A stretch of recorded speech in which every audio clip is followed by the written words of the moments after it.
our leaders, our ancestors who fought the wars of resistance, their heads, their remains are sitting in jars throughout Europe.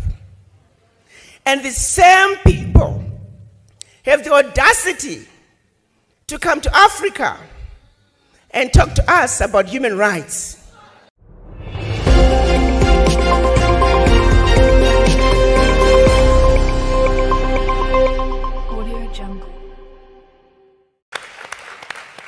My name is Arikana Chihombori. I was born in Zimbabwe, some little village called Chivu. Came to this country to go to college on the first degree in general chemistry and a master's in organic chemistry, went on to medical school, then did a residency in general surgery and family medicine, practiced medicine for 25 years until one night. Around 3 a.m., a phone call comes in and says, Doc, the African Union ambassador to the United States has resigned. She was going to be running for president of her country, and that we would want you to be the next African Union ambassador to the United States. Now keep in mind, I am a scientist through and through. So who in their right mind would want me to become an ambassador in Washington? I thought that was a joke and it was laughable. Well, I fought it for about 6 months, but because being an African, after a while I had to listen to my elders. So I figured, okay, if you think you're putting a joke on me, the joke is on you, because I'm going to only go to Washington for 6 months and then I'll come back. And I'll tell my elders that I tried, but I couldn't do it.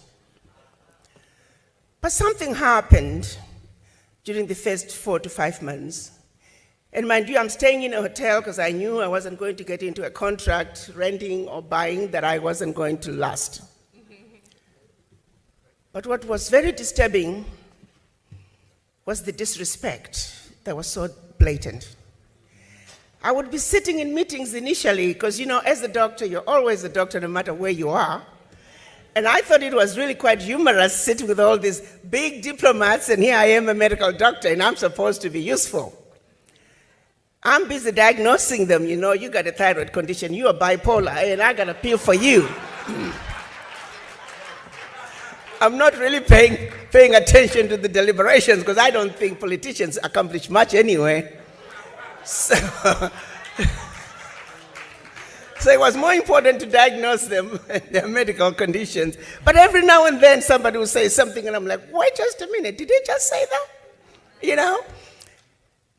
And one particular event, there was a whole team of African ministers, and one particular leader of a particular department in Washington started raising their voice and screaming and yelling at them.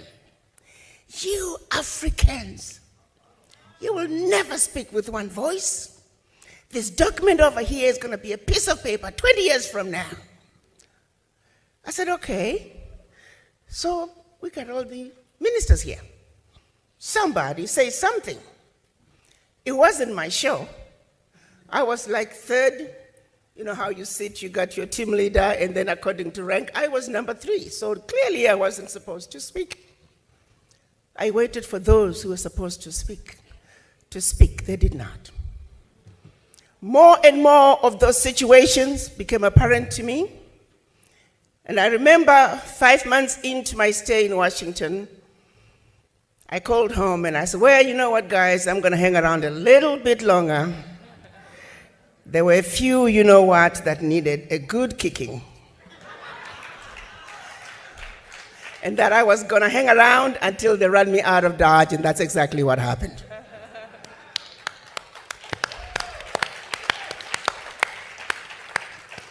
The disrespect is not just for the Africans on the continent. The disrespect is for black people around the world. The abuse is not just for Africans on the continent. The abuse is for black people wherever you find us. I'm going to share with you some basic facts. You see, our story is a simple one. Our story is of truth and facts which are two constants that do not change. And all we need to do is give the world an overdose of our truth and insist on it. As we speak today, I'm going to take you back centuries, long before the children of Africa were taken out of Africa as slaves. There was some serious resistance when the occupiers from the West came to Africa, contrary to what some might think. They didn't just give up their children, but the fighting began long before slavery. And the resistance was those who led them, the majority of them, their heads, as we speak today, are sitting in jars in Europe. Are you aware of that? Our leaders, our ancestors who fought the wars of resistance, their heads, their remains are sitting in jars throughout Europe. And the same people have the audacity to come to Africa and talk to us about human rights. But what's even more disturbing is that we entertain them and we don't remind them of these skeletons in their closet.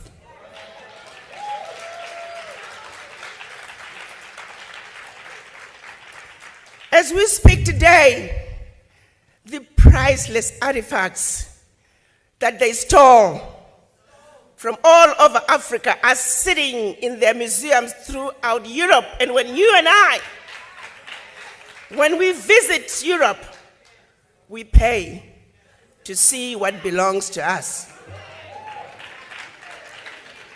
Evidence of theft, evidence of murder in display, on display, in plain sight. As we speak today, black people are listed as 3/5 of a human being in the US Constitution. As we speak today, the redlining continues. As we speak today, African countries are being made to pay ridiculous interest rates on loans that they should not be paying for. As we speak today, reparations are due.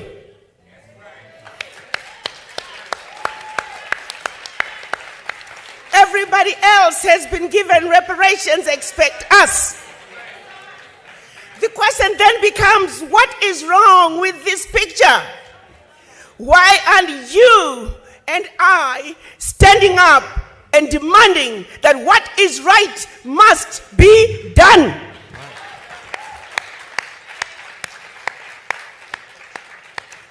I can tell you why.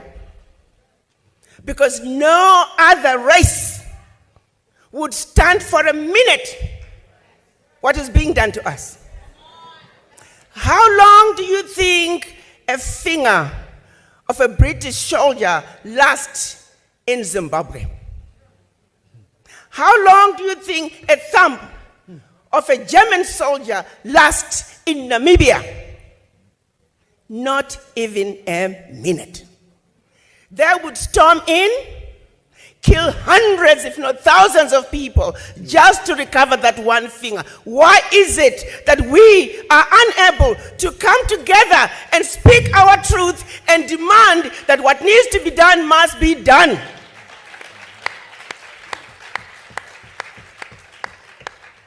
It's because they defeated us where it matters the most, which is the mind.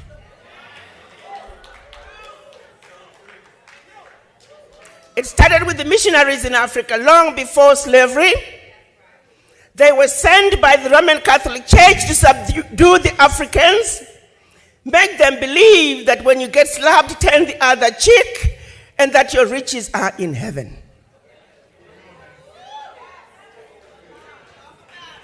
So by the time they followed with the colonizers to reap and rape Africa, we were already brainwashed. We were meant to believe everything African was bad and undesirable, and everything European was better. And the same brainwashing continued as our children were taken out of Africa enslaved. It continued on the plantations, color gradations, light-skinned versus dark-skinned, field workers versus kitchen workers. To this day, we suffer from the legacy of slavery and the legacy of colonization. For how long are we going to continue to suffer from this affliction? For it is singularly the reason why we are not able to come together just like other races and nationalities have done in this melting pot that is the United States of America. When you ask for the voices of the Irish Americans loud and clear, Jewish Americans loud and clear, German Americans, Italian Americans, Chinese Americans, Indian Americans, their voices are loud and clear. But when you ask for the voices of us black people, you might as well go to the graveyard, because we are missing in action.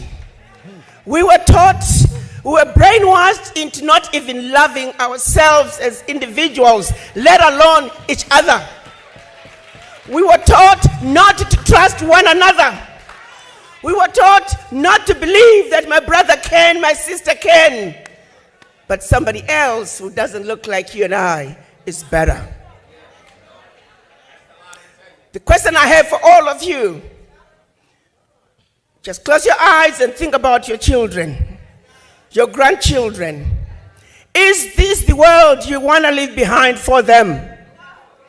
If the answer is no, then you need to have a serious conversation with the image in the mirror. Because it is the image in the mirror that must change. It is the image in the mirror that must understand that you are sick from this affliction of the legacy of slavery. You are not sick at home. You are not sick in the doctor's waiting room. You are not sick in the hospital ward. You are sick in the intensive care.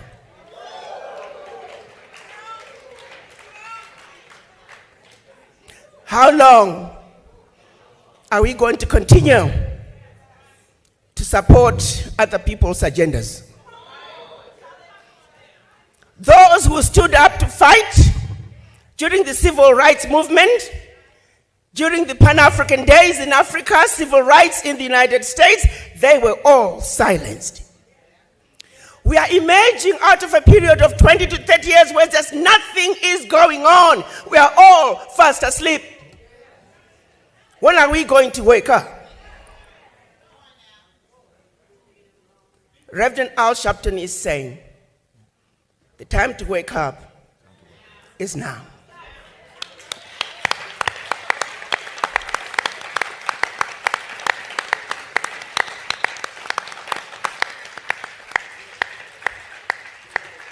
Reparations now.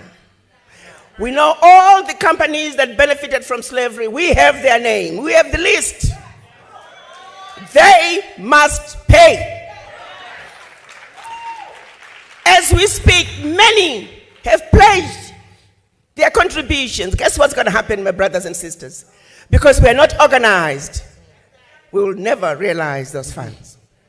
And they will hide behind, oh, they are disorganized.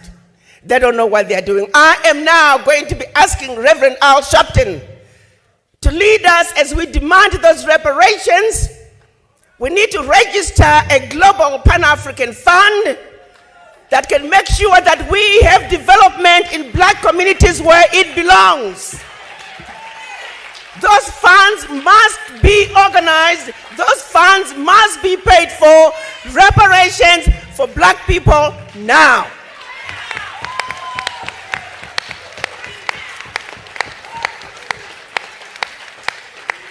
No more shall we continue to be abused.